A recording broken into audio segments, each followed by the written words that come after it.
시작입니다. 어둠 밤시 내리니 내 집을 비켜서 잠이슬 맺힐 때에 일찍 일어나 내렸는 아침부터 힘써서 일하라 일할 수 없는 마음이 속히 어리나 어둠 밤시 내리니 내 뒷불 비켜서 일할 때 일하면서 놀지 말아라 낮에는 수고하나 쉴 때도 오겠네 일할 수 없는 마음이 속히 어리나 어둠 밤시 내리니 내 뒷불 비켜서 진을 내리기며 힘써 일하고 그 빛이 하여서 어둡게 되어도 할 수만 있는 대로 힘써 일하라 3절 어둠 밤시 내리니 내 뒷불 비켜서 진을 내릴 길 옆에 힘써 일하고 그 빛이 하여서 어둡게 되어도 할 수만 있는 대로 힘써 일하라. 아멘. 말씀은 전도서 1장 12절에서 18절 전도서 1장 12절에서 18절입니다.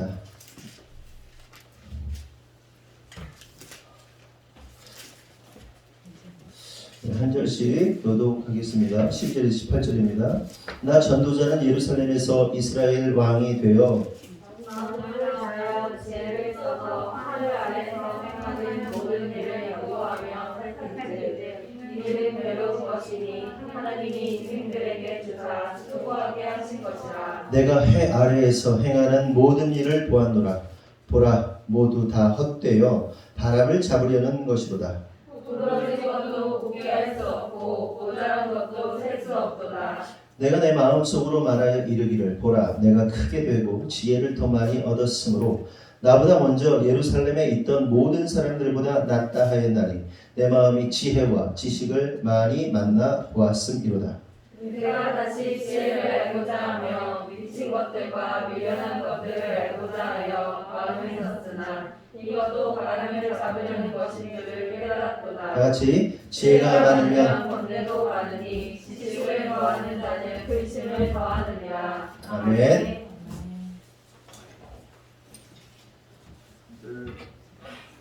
두 가지 먼저 광고 드리고 말씀 나누겠습니다. 주차 밤에도 끄는 거예요. 끊으니까. 근데 카메라가 여기 있는 것만이 아니라 저쪽 그 있잖아요. 그 저쪽 편에 또 있어요. 카메라가 보니까 찍힌 방향이 보니까 그 어디냐? 그러니까 지하로 가는 방면으로 그 카메라가 있어서 딱지를 끊더라고요. 그러니까 여러분 갓길 주차 잘 하시고 라인에다 잘 하시고 그렇게 하셔야 되겠습니다. 그리고 두 번째 광고는 예배 후에 예배를 이제 주기도문으로 마칠 거고요. 예배 후에 오늘 낮에 잠깐 이 북면에 가봤는데 만개했어요. 꽃이. 그래서 1년에 한 번 볼 수 있는 건데 함께 예배 끝나고 볼 수 있는 사람들 함께 봤으면 좋겠다. 지난번에 잠깐 봤는데 피지 않아가지고 좀 서운했었는데 완전히 만개해가지고 너무 아름답더라고요. 그래서 같이 가실 분들은 같이 가셨으면 좋겠습니다. 오늘은 바람을 잡으려는 것이라는 제목을 말씀을 좀 나누도록 하겠습니다. 참고로 바람을 잡는다 해서 이 말씀은 14절에 나오는데 이 바람이라는 단어가 루아흐입니다. 루아흐 많이 들어보셨죠? 일반적으로 우리가 해석할 때 루아흐는 성령을 말합니다. 그런데 여기서 이 루아흐는 성령의 의미라기보다는 그러니까 이제 루아흐 뜻이 기운, 바람, 혹은 뭐 정신, 마음, 생각, 생기 뭐 이런 뜻으로 해석이 되거든요. 근데 오늘 본문에서 말하는 바람은 우리가 일반적으로 알고 있는 바람, 공기, 잡을 수 없는 바람, 공기를 의미하는 것이라는 사실을 알고 우리가 말씀을 좀 나눴으면 좋겠습니다.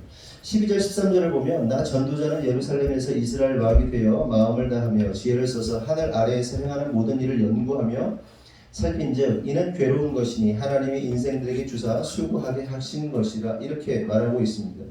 그러니까 하나님의 지혜를 받았던 그리고 이스라엘의 왕이었던 솔로몬이 하나님으로부터 받은 최고의 지혜와 지식을 다해서 해 아래에 있는 모든 것들을 연구해 봤다는 겁니다. 다 해봤다는 거예요. 그러니까 자기가 알고 있는 한 자기가 궁금증이 드는 그 모든 것들을 연구해 봤다고 자신만만하게 얘기하고 있습니다. 그러면서 그가 내린 결론이 뭐냐면 이게 중요한 건데 그가 내린 결론은 인생이라는 것이 한마디로 괴롭고 수고로운 것이라는 거예요. 인생이 어떻다고요? 괴롭고 수고로운 거라는 거예요. 그러니까 인류 가운데 가장 지혜롭고 가장 똑똑하고 가장 위대한 지혜자였던 사람이 내린 인생에 대한 결론이 뭐다? 수고롭고 또한 괴롭다는 겁니다. 그런데 여러분 이것이 인간에 대한 결론이에요. 인간의 삶에 대한 결론이라는 거예요. 그런데 이러한 사실은 인생이라는 것이 수고롭고 괴롭다는 사실은 최고의 지혜자가 아니더라도 우리 같은 일반인들도 아는 사실인 거죠. 우리 가운데 나는 인생이 괴롭지 않고 즐겁고 행복하기만 하다고 생각하시는 분 여기 있으십니까? 유진아, 넌 인생이 행복하고 즐겁니? 그래. 우리 유진이는 그래요. 행복하고 즐거워요. 너 요즘에 안 즐겁잖아. 솔직히 말해서. 직장 하느라고 스트레스 겁내 받잖아.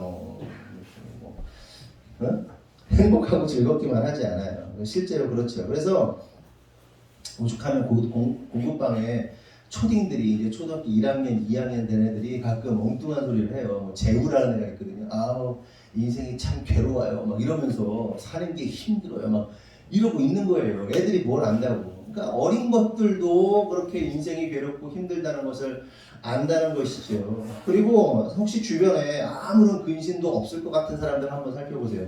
그냥 아무 일도 안 하면서 휴대폰이나 하면서 유튜브나 보면서 게임이나 하면서 뭐 먹고 먹으면 또 싸고 자고 잤다가 일어나면 또 먹고 휴대폰 했다가 게임 했다가 뭐 이렇게 그냥 인생을 허비하고 인생을 그렇게 낭비하는 사람들도 있잖아요. 그런 사람들한테 한번 물어보세요. 인생이 어떠냐 그러면 피곤하다, 힘들다, 괴롭다, 수고스럽다 이렇게 말을 할 겁니다.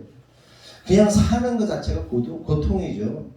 그런데 오늘 에피소드이긴 하지만 어제 제가 말씀을 이제 준비하면서 제가 월요일에 한번 이렇게 말씀을 전체적으로 한번 쑥 훑고 화요일날 준비를 하는데 그 이제 준비를 막 교회에서 이제 하고 있었어요. 집에서 막 하고 있는데 너무 이제 힘든 게 뭐였냐면 아이들이 또 성경 통독하잖아요. 아이들이랑 성경 통독하면서 근데 애들이 어떻습니까? 보신 분 아시겠지만 어른들처럼 성경을 쭉 따라 읽다가 뭐 딱 이렇게 이어서 읽는 게 아니라 딴짓하다가 너 해, 응? 뭐 이러면서 막 이러잖아 계속. 그리고 지 읽고 나면 막 딴 데 갔다가 왔다가 이슬비도 그러고 막 그래요. 막 정신이 하나도 없고 그랬다가 어딘지 모른다고 그리고 또 끝났는데도 불구하고 좀 더 해볼 사람 그러면 막 지가 한다고 막 이랬다가 저랬다가 물고 막 난리 부르스를 막 치잖아요. 근데 이제 말씀을 준비하려면요 정신을 집중을 해야 되고 그리고 흐트러짐이 없어야 되고 조용해야 되거든요. 실제로 좀 시끄러운 상황 속에서도 말씀 준비 잘 하시는 분들도 있고 제 아내 같은 경우는 시끄러워도 집중력이 좋아서 이거 굉장히 잘해요. 근데 저는 요만큼도 저 건드리는 거 못 견뎌요. 말씀을 준비할 때는. 근데 막 그러고 있으니까 막 에이 내가 여기 있으면 뭐하나 인생이 수고스럽다 막 딱 요 부분 하고 있는데 이제 그런 일들이 일어나니까 인생이 진짜 수고스럽구나 고통스럽구나 그러면서 제가 집을 나오면서 그랬어요. 여보 인생이 고통이다. 인생이 고통이야. 그러면서 제가 이제 공부방으로 나가요. 공부방으로 이제 말씀을 준비하러 가야 되는데 문제는 뭐냐면 공부방에 찾을 데가 없어요. 찾을 데가 없어요. 그럼 학원으로 가야 되는 거예요. 학원 가서 또 이제 말씀을 준비하고 이러고 있는 거죠. 어쨌든 간에 막 그런 거예요. 이렇게 설교를 마음 편히 할 수 있는 공간도 없고 뭐 이렇게 뭔가 이렇게 집중할 수 있는 어떤 뭐 이런 상황이나 시간이나 이런 게 없는 게 너무 고통스럽고 힘든 거예요. 그래서 제가 그랬어요. 아내한테 뭐 큰 집으로 좀 이사 좀 가자. 서재 좀 있는 집으로 이사 좀 가자. 이렇게 얘기할 정도로 요런 요 부분을 말씀 준비하는 게 그렇더라고요. 그러니까 인생이 너무 고통스러운 거예요. 힘든 거예요. 괴로운 거예요. 쉽지 않은 거예요. 그러면 생각해 볼 것은 왜 인생은 그렇게 힘들고 고통스러운가 하는 겁니다. 이러한 질문들에 대해서 인간들은 끊임없이 질문해왔고 또 수많은 종교들과 철학들이 그 고통의 문제, 고통의 원인이 무엇인지 그리고 고통을 해결할 수 있는 방법이 무엇인지에 대해서 막 나름대로의 어떤 대안을 제시하고 해결책을 제시하곤 합니다. 이제 그 대표적인 고통에 대하여 대표적으로 잘 다루고 있는 종교가 뭡니까? 불교입니다.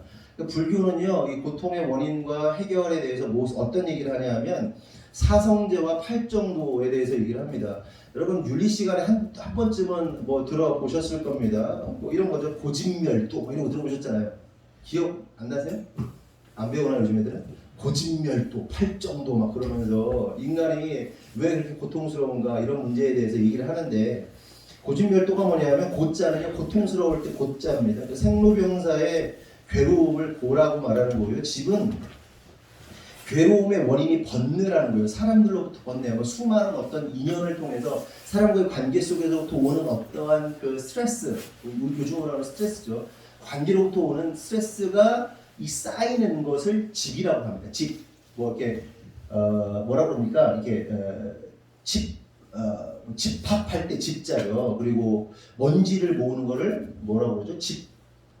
뭐라고지? 집진기 이렇게 얘기하잖아요. 그러니까 집자가 그 집이에요. 쌓인다는 거예요. 멸자는 뭐냐면 괴로움에서 벗어난 상태가 열반인데 이것을 그러니까 괴로움을 멸하는 거, 없애는 거.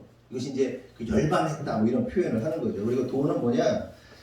깨달음의 경지에 도달한 수행을 도라고 합니다. 고진멸도라고 하는 거죠. 그러니까 쉽게 풀어서 말하면 인간이 느끼는 괴로움이라는 것이 여러 가지 인연과 원인이 이제 쌓여서 생기게 되는 것인데 이러한 것들을 도를 깨달음으로 끊어버린다. 이게 고진멸도입니다.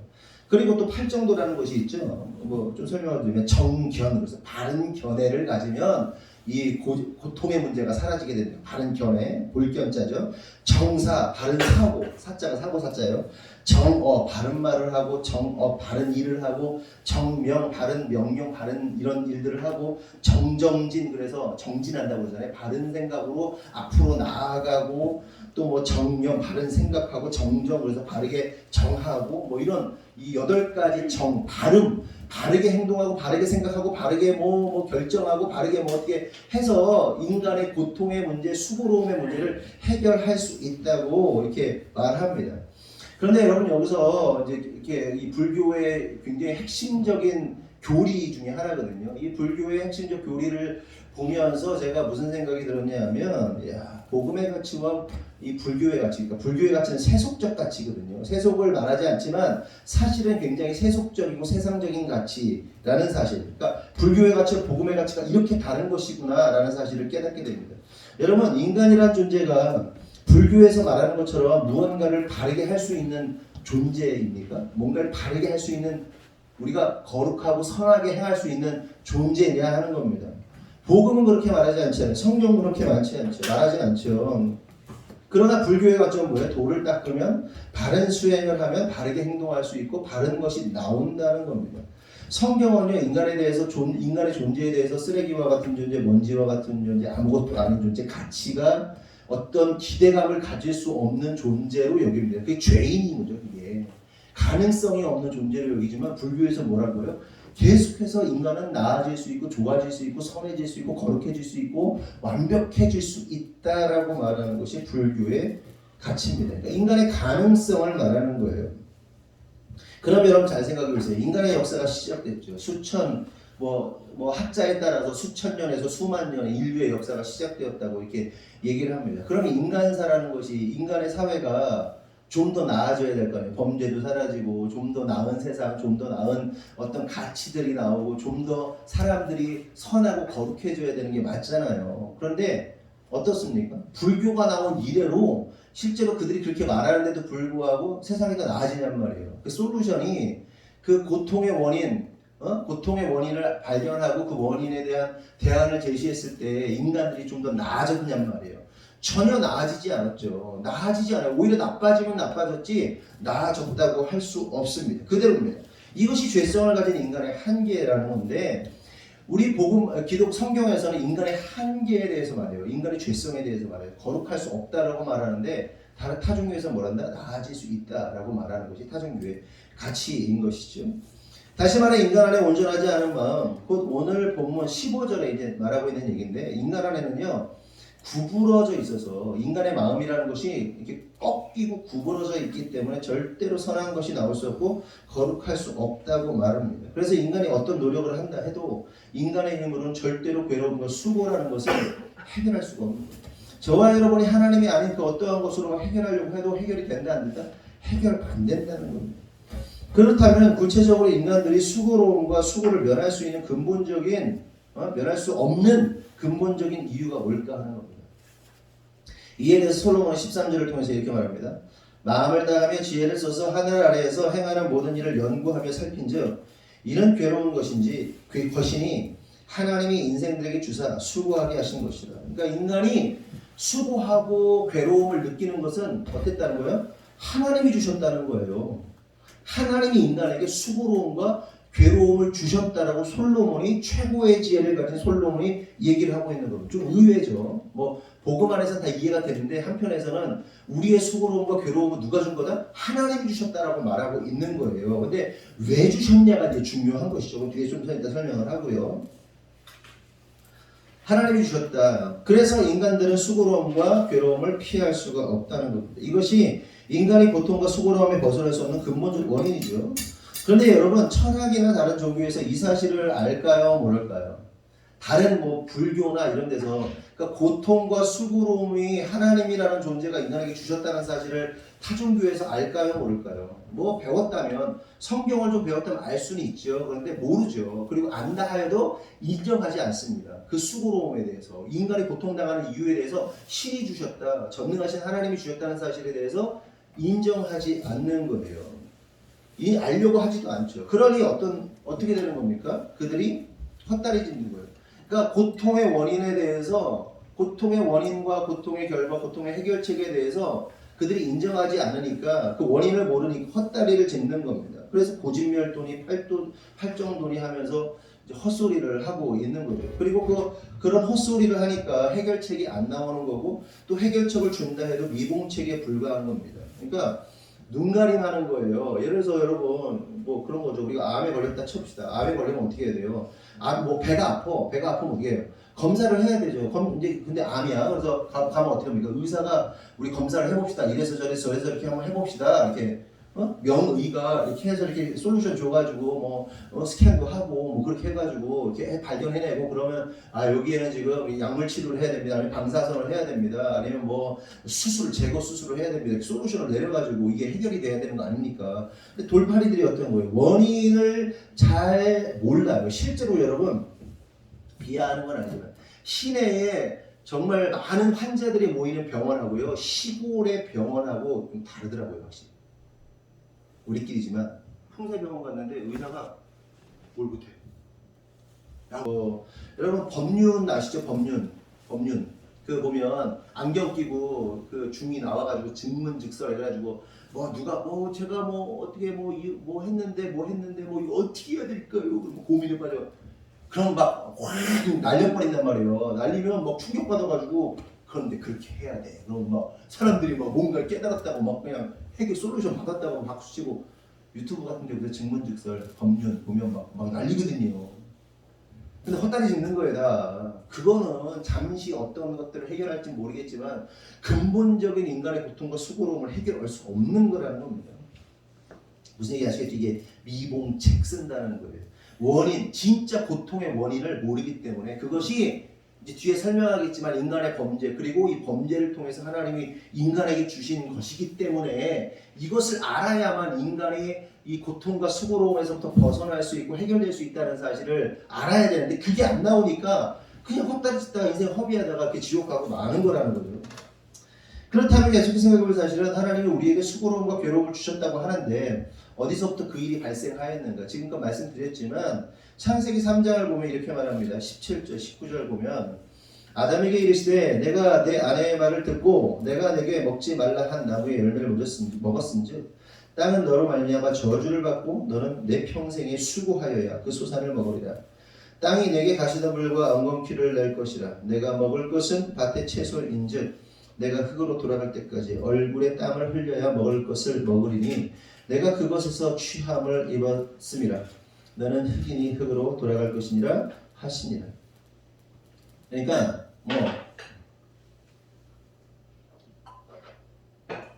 아담의 범죄로 인해서 그 이후로 인간들은 수고하고 땀 흘려야만 먹을 수 있는 거죠. 수고하고 땀 흘리는 거 얼마나 고통입니까? 저와 여러분이 하루하루 먹고 살기 위해서 얼마나 열심히 치열하게 살아갑니까? 사업에서, 직장에서 치열하지 않은 사람 없죠. 정말 말할 수 없는 것들과 막 싸우고 갈등하고 납작 엎드려야 되고 간쓸게 다 빼주면서 살잖아요. 그쵸? 그 애들한테도 빼놓고 그 거래처 사람한테도 속 다 뒤집어가 내놓고 막 그래야 먹고 사는 거예요. 니네들이 야 얘들아 니네 엄마 아빠가 그렇게 살아. 간쓸게 다 빼가지고 막 이러면서 사는 거예요. 자기 자존심 지키면서 사는 사람 한 사람도 없어. 자기 자존심 지키면서 사는 사람 제대로 못 살아. 못 살아. 다 그 고통이고 수고로움인 거죠. 얼마나 힘듭니까? 땀 흘리면서 살아가고. 그리고 결국 어떻게 해야 되는 거예요? 그렇게 수고하고 고통스럽고 땀 흘리다가 결국 흙으로 돌아가게 되는 것이다. 이것이 타락한 인생의 운명이고 실상이라는 거죠. 그래서 이러한 사실을 인정하게 되면 어떻게 되는 거예요? 답이 나와요. 아, 인간이 범죄해서 우리는 죄인이구나. 그렇기 때문에 우리가 고통당하는구나. 이 죄의 문제를 결국 어떻게 돼? 해결하면 그 고통과 수고로움으로부터 벗어나게 되는 되잖아요. 그런데 세상의 종교나 철학에서는 그것을 말하지 않아요. 인정하지 않습니다. 인간은 착하다고 보는 거예요. 인간은 선하다고 봅니다. 그래서 세상의 교육이 뭡니까? 이 아이들에게 어떤 기대감을 갖잖아요. 아이들을 그냥 놔두면 아이들이 알아서 스스로 잘한다. 선하게 판단하고 행동한다라고 가르칩니다. 그러나 그렇지 않아요. 전혀 그렇지 않습니다. 그렇지 않아요. 그런데 세상은 그렇게 가르치는 거죠. 결국 이러한 수고와 고통의 운명을 벗어날 수 있는 방법은 뭐다? 예수 그리스도. 아멘이십니까? 아멘. 예수 그리스도의 십자가, 그 십자가 붙잡고 나아가는 것밖에 없다. 예수님만이 우리를 구원하시고 해결하실 수밖에 없다는 사실을 우리가 깨달아야 되는 거예요. 솔로몬이 얘기하고 있는 게 뭐냐? 결국 이게 다 또 예수를 다 가리키고 있다. 인생 헛된 건 끝난 거, 인생 아무것도 아니야. 인생 다 안 돼, 해결 안 돼. 그런데 해결책이 하나 있답니다. 그게 예수다. 이것도 가리키고 있는 거예요. 그러니까 전도서나 이런 걸 보면서 자문을 보면서 허무주의에 빠지라는 게 아니라 결국 예수 그리스도 이거 가리키고 있는 거예요. 이 메시지가. 아멘이십니까? 네. 그러면서 15절에 이렇게 말합니다. 구부러진 것도 곧게 할 수 없고 모자란 것도 셀 수 없이다. 그러니까 인간이라는 존재는요, 구부러진 것을 곧게 할 수 없고 모자란 것도 셀 수 없는 존재다. 근데 여기서 말하는 구부러지고 셀 수 없는 것은 무엇에 해당하는 것이냐면 인간의 마음을 말하는 거예요. 인간의 구부러진 마음, 인간의 구부러진 영혼은 어떻게 할 수 없다? 펼 수 없다는 거예요. 바르게 할 수 없다는 거예요. 구부러졌다는 거예요. 그리고 인간의 셀 수 없는 그 마음, 인간 안에 일어나는 욕심이라는 것이 끊임없이 셀 수 없을 정도로 끊임없이 욕망과 그 이 욕구가 끊임없이 올라오게 된다는 것을 의미하는 겁니다. 여러분, 인간은요, 이렇게 보이는 이상학적인 것들, 이렇게 보이는 세계는요, 구부러진 것을 바르게 알 수 있어요. 예를 들면 뭐 쇠가 구부러졌다가 펼 수도 있고, 뭔가 이렇게 길이 구부러졌다가 길도 펼 수 있고, 그렇죠. 강이 구부러졌다가 강도 막 그냥 반듯하게 할 수 있고 다 그렇습니다. 인간의 힘으로 돼요. 그런데 그 구부러진 것을 바르게 펼 수 없는 것이 있으니 그게 뭐다? 인간의 마음이라는 겁니다. 인간의 마음은요, 어떻게 할 수가 없는 거예요. 그렇죠? 보세요. 세상에 마음이 구부러진 사람들이 얼마나 많습니까? 하나님과 예수님을 미워하고 또 교회 다니고 예수 믿는 사람들을 미워하는 이들이 얼마나 많습니까? 그들이 어떤 마음을 가진 거죠? 다 구부러진 마음을 가진 거예요. 그러니까 예수 안 믿는 자들이 예수 믿는 자들을 미워할 이유가 특별히 없습니다. 어떤 사람은 이렇게 얘기해요. 예수 믿는 사람들이 교회 다니는 사람들이 잘못했다. 세상을 향해서 잘못 살았다는 거예요. 아니 물론 잘못 산 것도 있죠. 그런데 왜 유독? 우리만 잘못 살아? 불교인들은 잘못 안 살아? 타종교인들은 잘못 안 살아? 그런데 유독 우리를 미워해요. 불교인들은 안 미워해요. 불교 믿는다고 오히려 우리가 더 잘하지. 세상을 향해서. 세상을 향해서 더 선대하지. 세상을 향해서 더 많은 일을 하지. 여러분, 교회나 한국의 교회가 없어지면요, 이 대한민국의 복지는요, 사회복지는 무너집니다. 사회적인 역할을 다 교회가, 신앙인들이 다 하고 있는 거예요. 아멘. 교육 시스템도 무너지는 거예요. 네. 네? 교회가 다 해요. 교회의 혜택을 얼마나 많이 보고 있는데, 이 나라와 이 민족이 교회를 통해서 세워진 나라란 말이에요. 네. 그 역사와 흐름, 그지처럼 그냥 개똥이나 뭐 짐승처럼 똥 막 길바닥에 오는데 이게 소똥, 개똥, 사람똥, 온갖 똥 밟고 다닐 수 없을 정도의 나라, 쓰레기 같은 나라, 이 나라 세워주고 이 나라 일으키고 복음으로 나라를 건국한 게 다 교회예요. 복음의 정신이란 말이에요. 근데 세상 사람들 어떻게 미워? 싫어. 구부러졌어. 마음이 다 구부러졌어. 그래서 미워하는 겁니다. 그리고 이는 변치 않아요. 삐뚤어진 대로 계속해서 봅니다. 인간의 마음이라는 거예요. 그런데 이런 경우는 있죠. 그 구부러진 사람이 어때요? 예수 만나면 빤듯하게 펴지죠. 펴지는 역사도 있어요. 이건 인간의 힘으로 되는 게 아니라 오직 하나님의 힘으로만 되는 거라는 거죠. 유일한 방법 한 가지, 예수 그리스도. 또한 인간의 마음에는요, 모자란 것을 셀 수가 없습니다. 쉽게 말해 인간의 마음속에 끊임없이 욕심과 바람이 넘친다는 거죠. 뭔가 채우고 뭔가를 얻어도 잠시 만족하지만 이내 다른 것으로 채우고자 하는 마음이 불타오르게 되는 것이 인간의 마음입니다. 여러분 쇼핑 중독 돼보신 분 있으세요? 저도 저 진짜 막 어느 때는 너무 괴로워서 쇼핑 중독 뭐 이런 거죠. 막 3,000원짜리 막 해외 직구, 막 5,000원짜리 해외 직구 막 이러면서 막 중독돼 본 적도 있어요. 뭐 이런 거 자전거 용품 막 뭐 장갑 하나 사고 막 그러면서 막 2주 기다리면서 언제 오나 막 이러면서 막 쇼핑 중독 돼가지고. 근데 이거보다 훨씬 큰 사람들도 있죠. 막 큰 거 막 이거. 근데 그거 갖고 싶은 거 가지면 어떻게 돼요? 금세 또 다른 거 막 갖고 싶어가지고 막 난리가 나요. 애들도 그러잖아요. 뭐 이거 막 이거만 있었으면 나 이제 끝나겠다. 아니 더 인간 안에서 일어나는 욕심의 이거는요 셀 수 없이 일어나게 된다는 겁니다.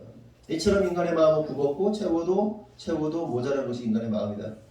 그런데 여기서 생각해볼 중요한 한 가지 사실은 인간의 마음이 굽은 상태로 살아가게 되면 하나님과의 관계 속에서 또한 인간과의 관계 속에서 네 가지 큰 문제가 발생하게 된다는 거예요.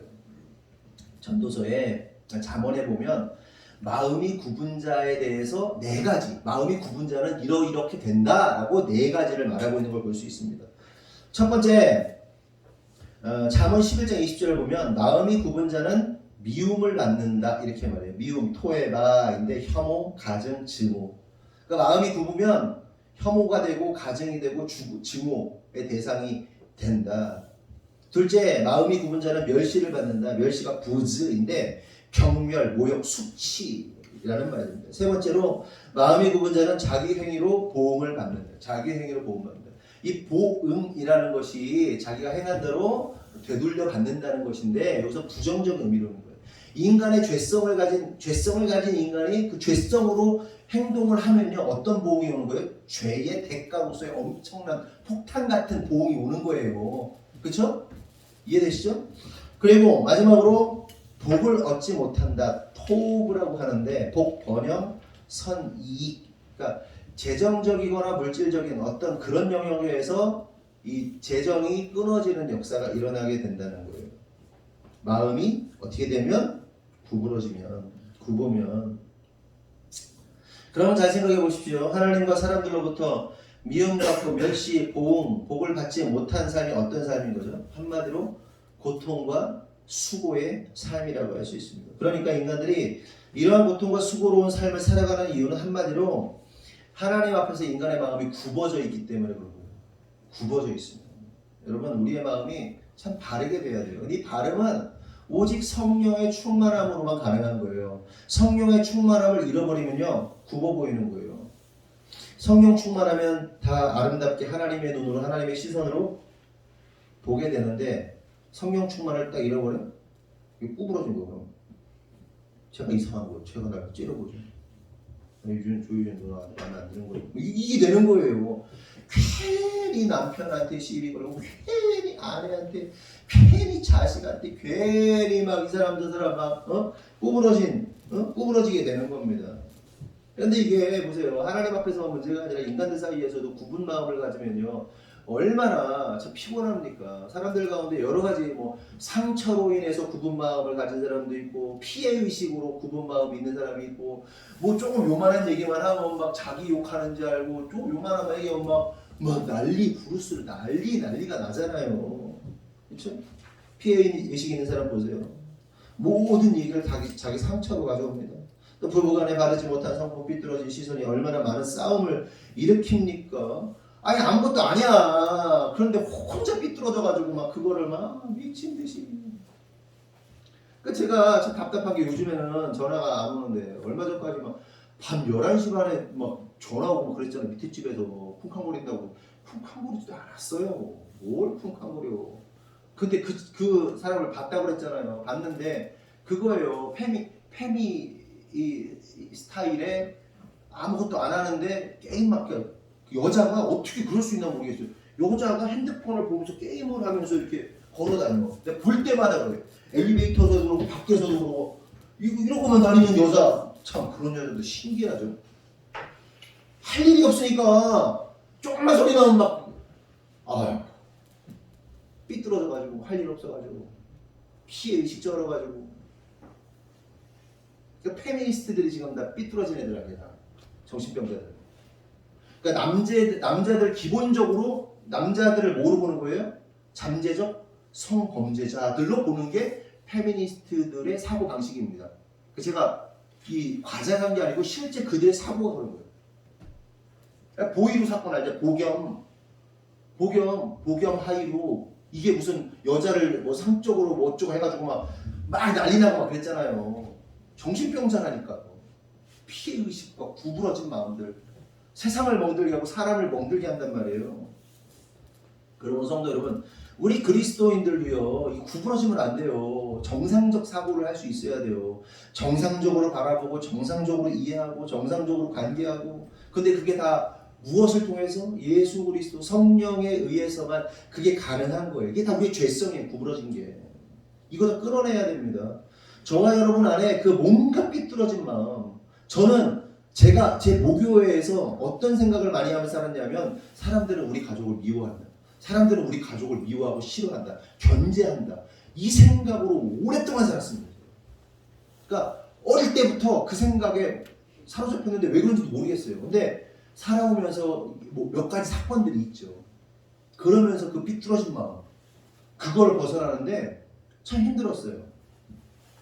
우리 안에도 뭐 그런 영역들이 있을 거예요. 그것들 다 찾아내세요. 그리고 끊어버리세요. 그래서 주변 사람들 괴롭히지 마세요. 남편 괴롭히지 말고 아내 괴롭히지 말고 주변 사람들 삐뚤어진 자기 때문에 여러 사람 어렵게 하지 말란 말이에요. 마음을. 무슨 얘기인지 아시겠죠? 다 있어 우리 안에. 이거 제거해야 된다. 계속해서 16절을 보면 한번 다 같이 읽어볼까요? 16절 시작. 속으로 말하여 이르기를 보라 내가 흑해지고 지혜를 더 많이 얻었으므로 나가 너희가 예루살렘에 있던 모든 사람들보다 낫다 하였나니 내 마음이 지혜와 지식을 많이 만나보았음이로다. 그러니까 솔로몬이 그렇게 자랑하려고 그런 게 아니라 이쯤 되면요 지혜와 지식이 충만하고 어느 정도 위치에 되면요 위치가 된 사람들은요 그냥 자연스럽게 얘기해요. 내가 그냥 이 정도 되는 사람이에요. 내가 이 정도 그냥 이렇게 경험해 보니까. 그러니까 우리가 없으면 없을수록 막 그렇잖아요. 막 이렇게 하고 막 이렇게 아니면 막 명품 딱 막 이러면서 막 이렇게 있는 것처럼 하잖아. 그런데 솔로몬은 그런 경지가 아니야. 그냥 이미 온 인류 가운데 가장 지혜로운 사람이야. 그래서 이렇게 얘기를 하는 거예요. 내가 나의 지혜와 나의 지식이 이전에 있던 그 어떤 예루살렘의 어떤 사람들보다 내가 뛰어나. 그냥 편하게 얘기하는 거예요. 그냥 내가 뛰어난 상태다. 네? 그러니까 독보적 지혜를 가지고 그 이전에 누구보다 내가 독보적인 지혜를 가지고 있는 사람이에요. 이렇게 얘기를 하는 거예요. 그냥 잘난 척하는 게 아니라. 그러면서 뭐라고 얘기하냐면 이전에 그 어떤 어떠한 사람도 연구하지 않았던 것까지 나는 연구한 사람이다 이렇게 얘기를 해요. 그러면서 재밌는 얘기가 나와요. 17절 보면 내가 다시 지혜를 알고자 하며 미친 것들과 미련한 것들을 알고자 하여 마음을 썼으나 이것도 바람을 잡으려는 것인 줄을 깨달았도다. 지혜가 많으면 번뇌도 많으니 지식을 더하는 자는 근심을 더하느니라. 그러니까 무슨 얘기냐면 여기서 미친 것이라는 게 홀렐라인데 미친 사람들, 정신병자들, 그러니까 미쳤다고 하는 것들 있잖아요. 미쳤다고 하는 것, 이렇게 정신적으로 이상 있는 것들, 뭐 그게 뭐, 그러니까 요즘 말하면 뭐 정신 분석이든지 정신과 어떤 일이든지 뭐 하여튼간 뭐 빙의든지 하여튼 그런 정신에 관련된 뭔가 미쳤다고 정상적이지 않다고 하는 그 세계까지 다 연구해봤다는 거예요. 그리고 또 뭐 얘기하냐면 미련한 것들, 시클로트라고 하는데 어리석고 우둔한 모든 일들. 그러니까 사람이 지혜자가 볼 때 너무 어리석은 짓을 하는 이 것들 있잖아요. 사람들이 목회자인 저나 제 아내가 봐도 사람들이 진짜 미련한 짓을 할 때가 있거든요. 진짜 우리 성도들은 그런 게 많이 줄었어요. 정말 많이 줄었어. 너무 감사해요. 근데 목회자인데도 미련 쪼다 같은 짓을 할 때가 있는 걸 봐요. 어떤 사람들을 보면 아니 도대체 저 구조는 뭐야? 도대체 뭐가 저 사람을 저렇게 만드는 거야? 이런 것까지도 다 연구해가지고 알았다는 거예요. 그러니까 아무 다른 사람도 건드리지 않는 저 미친놈이 하고 가는 것을 왜 저 사람이 미쳐가지고 저런 반응을 보이는 것까지 다 연구했다는 거예요. 유튜버들 보면 그런 거 있잖아요. 이렇게 사람들의 궁금증을 막 풀어주고 막 그런 유튜버들 있잖아요. 그러니까 뭐 말하자면 그런 정도의 수준이 아닌, 그러니까 모든 궁금증을 가질 수 있는 퀘스천이 달리는 그 모든 것들을 연구하고 기록하고 이거를 풀어냈다는 거예요. 솔로몬이라는 사람이 그냥 단지 지혜만 임한 사람 이 정도가 아니라 어떤 상황만 판단했던 사람이 아니라 연구라는 표현을 쓰거든요. 연구했다. 엄청난 연구를 했다는 거예요. 그런데 그렇게 연구한 것의 결론이 뭐라는 거예요? 모든 것이 바람 잡는 것 같았다. 바람이 잡히나요? 안 잡히나요? 안 잡히죠. 안 잡히는 거예요. 아무것도 아니었다는 거예요. 그럼 여러분 이쯤에서 우리가 한번 생각해 보자는 거예요. 우리가 스스로에게 한번 질문했으면 좋겠어요. 나는 지금 무엇을 위해 달리고 있는가? 혹시 잡을 수 없는 바람을 잡으려 하는 것 같은 어리석은 자의 모습은 아닌가? 썩어질 것을 쫓으며 썩어질 것을 심으며 살아가고 있는 모습은 아닌가를 한번 생각해 봐야 한다는 겁니다. 관련하여 갈라디아서 6장 7절을 보면 스스로 속이지 말라. 하나님은 업신여김을 받지 아니하시나니 사람이 무엇으로 심든지 그대로 거두리라. 자기의 육체를 위하여 심는 자는 육체로부터 썩어질 것을 거두고 성령을 위하여 심는 자는 성령으로부터 영생을 거두리라. 근데 여기서 여러분 중요한 포인트가 뭐냐면 스스로 속이지 말라. 하나님은 업신여김을 받지 아니하시나니 사람이 무엇으로 심든지 그대로 거둔다 이렇게 말씀하세요. 여기서 말하는 사람은 괜찮아요. 살짝 떨어졌어요. 애들은 눕혀요. 애들은 좀 이렇게 붙여서 앉히든가 해야겠다. 저기 뒤에 눕혀요. 뒤에. 바닥에 앉았어. 바닥에. 네. 애들은 좀 조심하게 해야 되겠다. 여기 누워 거기. 그러니까 어디까지 얘기했냐? 그러니까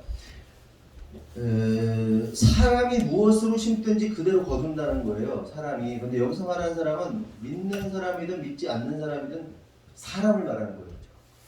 사람은 심는 대로 거두게 되어 있는 겁니다. 다만 육신을 거두면 육체에 썩어질 것을 걷는 거고, 뭐예요? 또한 성령을 위하여 심으면 성령을 거두는 거예요. 근데 여러분 이 부분에 대해서 좀 말씀드리고 싶은 게 이거예요. 네? 중요한 게 뭐냐면 심는 대로 거두는 것이 하나님의 보편적 은혜입니다. 그래서 어떤 거죠? 콩을 심으면 뭐가 나야 되는 거예요? 콩이 나야 되는 거예요. 팥을 심으면 뭐가 나야 돼요? 팥이 나와야 돼요. 그런데 우리 믿는다 하는 사람들 안에는요 이상한 구조가 있어요. 이것이 사단의 역사라고 저는 생각하거든요. 콩을 심었는데 파신하기를 기대하는 사람들이 있어요. 물론 영적인 영역에서는 그래요. 그럴 수 있어요. 기대하지 못해. 그런데 보편적 은혜 안에서 우리가 농사를 짓는다고 생각합시다. 팥을 심으면 팥이 나는 거예요. 근데 팥을 심으면 팥이 나야 되는데 팥을 심었는데 콩이 나기를 바라는 것은 뭐다? 무엇으로 심든지 그대로 거둔다. 이렇게 말하면서 스스로 속이지 마. 하나님은 업신여김을 받지 아니하셔. 이게 무슨 얘기냐면 내가 콩을 심었는데 팥이 나기를 기대하는 것은 하나님을 업신여기는 행위라는 거예요. 그러니까 잘 들으셔야 돼요. 믿음의 영역 안에서 일어나는 하나님의 역사를 부정하는 게 아니라 일반적으로 농사를 지면 여러분 우리가 심으면요 30배, 60배, 100배의 열매를 맺습니다. 이것이 하나님의 보편적 은혜예요. 이건데 30배, 60배, 100배는 믿는 사람에게만 나타나는 게 아니라 믿지 않는 사람에게도 나타나는 역사라고 제가 말씀드렸죠 예전에. 이해되세요? 아니 농사 짓는 사람이 하나 심으면 어떻게 돼요? 쌀알이 30배, 60배, 100배로 없는단 말이에요. 이게 하나님의 보편적 은혜라니까요. 그게 당연한 은혜라니까요. 요거는 또 다음에 설명할 기회가 있다면 하겠지만 당연한 것인데 우리 안에 어떤 구조가 있냐면 콩을 심었는데 자꾸 팥이 나오길 기대한다는 거예요. 근데 그게 하나님을 뭐 하는 것이다? 업신여김. 생각해봅시다. 믿지 않는 A라는 사람이 있어요. 그리고 믿는 B라는 사람이 농사를 짓습니다. 그래서 믿지 않는 A가 씨를 뿌리고 물을 주고 잡초를 뽑고 거름을 주고 농사를 열심히 지었어요. 그런데 B는 교회에 가서 봉사하고 섬기느라고 씨를 뿌리긴 했는데 물도 뜨문뜨문 주고 거름도 안 주고 잡초도 안 뽑고 그랬다고 쳐보세요. 그러면 누구의 농사가 잘 돼야 돼요? 네? A의 농사가 잘 되는 게 정상입니다.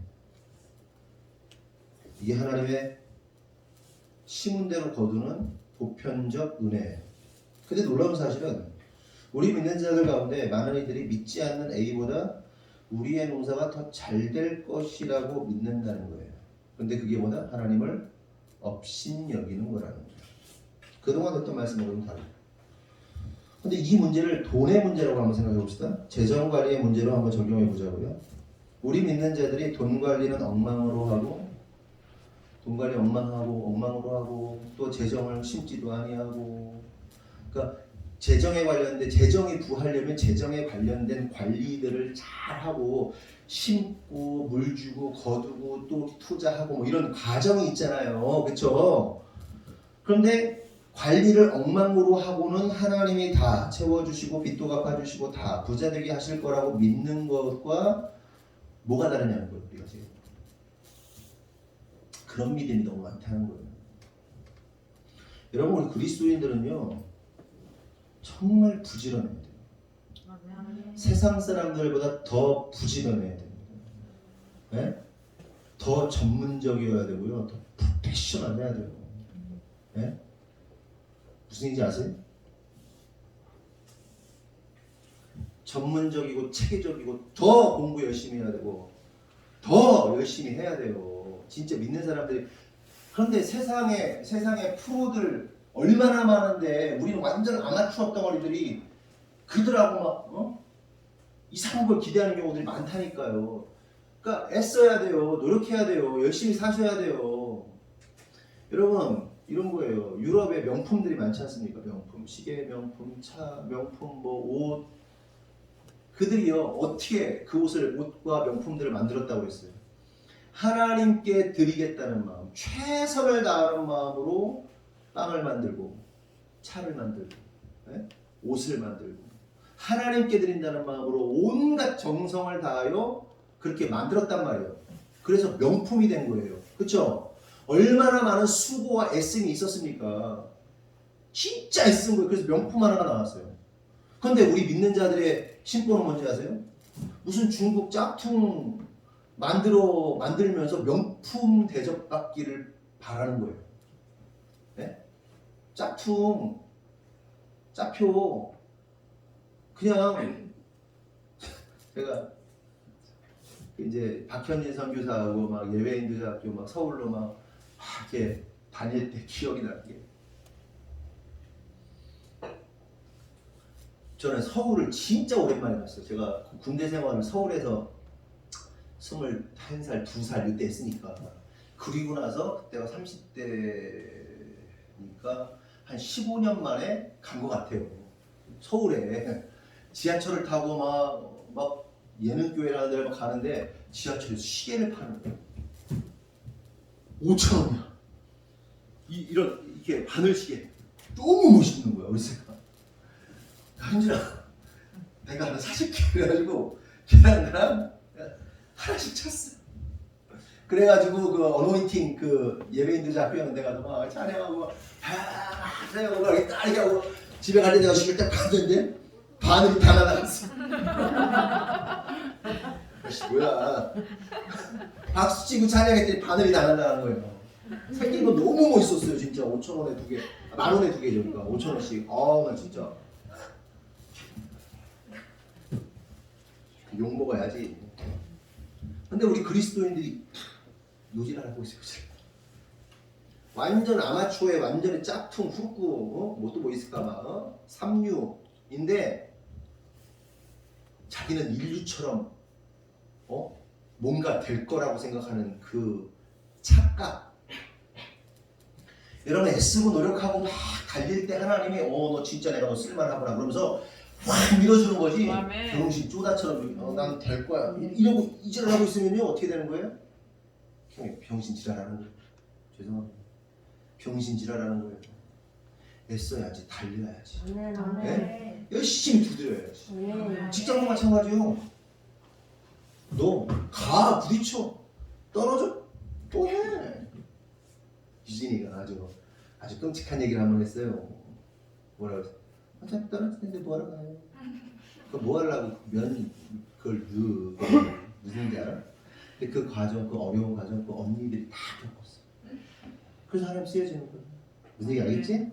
너를 뭐 비난하려는 게 아니야. 아직 어려.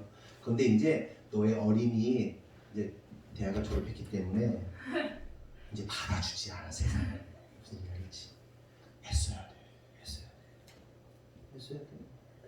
힘들고 했어야 돼. 눈물을 흘려야 돼. 자신의 그 어리석음과 그 연약함 때문에 울어야 돼.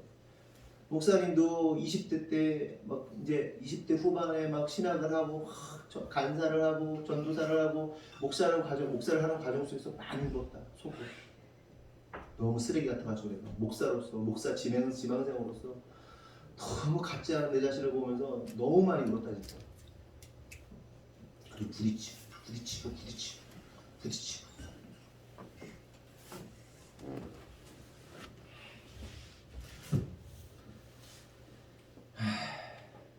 프로페셔널 하세요. 그리고 부자 되세요. 부자 되세요. 근데 이 얘기를 엊그제 교육자 회의에 있어가지고 어떤 목사님이 이런 얘기를 하니까 그런 관련된 얘기를 하니까 어떤 목사님이 내가 이런 글을 읽었는데 그렇게 이렇게 얘기하더라고. 그러면서 뭐냐면 그래 핵심이 성도가 돈을 많이 버는 것이 축복이냐 뭐 이런 얘기. 그러니까 그분의 의도는 뭐냐면 돈 많이 버는 거 축복 아니요. 그러니까 잔소리 말어. 그러니까 저나 제 아내가 고급방을 하고 학원을 하면서 그러니까 그런 비슷한 뉘앙스로 얘기를 하신 거예요. 근데 제가 뭐라고 그랬게요? 성도가 돈 많이 버는 게 문제가 아니지요. 그분한테 얘기하는 게 아니라 성도가 돈 많이 버는 게 문제가 아니죠. 돈을 어떻게 쓰느냐가 문제죠. 여러분 돈 많이 버세요. 돈을 어떻게 쓰느냐가 중요한 거예요. 성도가 돈 많이 버는 게 죄예요? 하나님이 주신 돈을 재정을 어떻게 쓰느냐가 문제인 거예요. 잘못 쓰면 죄예요. 네? 많이 버세요. 그리고 하나님이 원하시는 방식으로 마음껏 쓰세요. 네? 하나님이 기뻐하시는 방식으로. 그런데 하나님이 원하시는 방식으로 쓰지 않고 자기의 부의 축적을 위해서 이렇게 쌓아두면 그거는 안 버는 게 나아. 네? 안 버는 게 나아. 그게 저주지. 그러니까 성도가 돈을 많이 버는 것은 이건 죄의 문제가 아니에요. 돈 많이 버세요. 그리고 팍팍 쓰세요. 하나님의 영광을 위해서 막 쓰세요. 막 그냥 그렇게 진짜 멋지게 하나님을 위해 쓰다가 아주 깔끔하게 하나님 앞에서 멋지게 하나님 앞에서 가면 얼마나 좋아요. 그렇지 않아요? 네? 스케일 있게. 그리고 제가 드리고 싶은 말씀의 결론은 뭐냐면 저와 여러분이 썩지 않을 것을 위해 심어야 한다. 그 얘기를 하는 거예요. 아멘이시죠? 그러니까 육을 위해 심으면 육을 위해서 계속 심어버리면 썩은 게 나오는 거예요. 근데 하나님의 영광을 성령으로 심으면 하나님의 영원한 생명, 성령의 열매를 맺게 되는 거예요. 재정의 문제든 그것이 여러분의 감정의 문제, 감정이든 여러분의 성품이든 뭐든 간에 재능이든 뭐든 간에 성령으로 심으세요. 하나님의 영광을 위해서 심으시란 말이에요. 네? 돈이 세상의 것이 아니라 이건 가치 중립적이라니까. 가치가 중립적이 어떻게 쓰느냐의 문제인 거예요. 칼이 가치 중립적이잖아요. 네? 살인자의 칼이 되느냐, 이 주방장의 칼이 되느냐, 가치가 중립적이란 말이에요. 재정도 돈 많은 게 죄가 아니란 말이에요. 쓰세요. 쓰세요. 그러려면 어떻게 해야 된다? 프로가 돼야지. 프로가 아마추어가 되지 말고 프로가 돼야지. 정말 자기를 조이는 그 프로가 돼야지. 자기의 욕구를 죽이고 죽이는, 네? 그 프로가 돼야지. 그래야 하나님께 멋지게 쓰지. 그래야 하나님께 멋지게 쓴 것이 티가 나지. 네?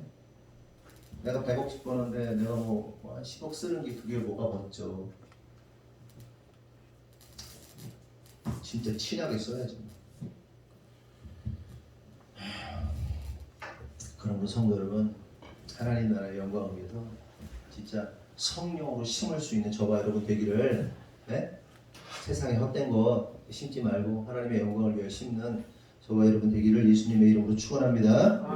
우리 다 같이 주기도문으로 예배를 마치도록 하겠습니다. 시작. 하늘에 계신 우리 아버지여, 이름이 거룩히 여김을 받으시오며 나라가 임하옵시며 뜻이 하늘에서 이루어진 것 같이 땅에서도 이루어지이다. 오늘날 우리에게 일용할 양식을 주시고 우리가 우리에게 죄진 자를 사하여 준 것 같이 우리 죄를 사하여 주옵시고 우리를 시험에 들게 하지 마옵시고 다만 악에서 구하옵소서.